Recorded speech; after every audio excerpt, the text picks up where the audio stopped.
మరి వెనక ఉన్నదేనంటే ఇప్పుడు చూడండి, ఒక మరి ఘనమైన ఘనత కలిగిన ఒక పురుషుడు వెనక ఒక స్త్రీ ఉంటుందని మనం చెప్తూ ఉంటాం.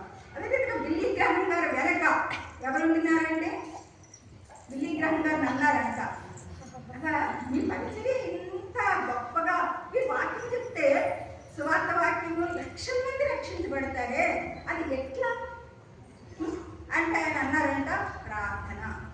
రెండోసారి అడిగినా ప్రార్థన, మూడోసారి అడిగినా ప్రార్థన. మరి రూత్ బిల్లీ గ్రహం గారు ప్రార్థన పడాలండి. ఆమె ఎంతో చక్కటి మరి పుస్తకాలు రాసిన ఆమె, అంతా ఆమె మరి ఒక విజయవంతమైనటువంటి పరిచర్య ఆయన చేస్తున్నారు అంటే వెనక ఉన్నది ఎవరండి? ప్రార్థనా పరాలైన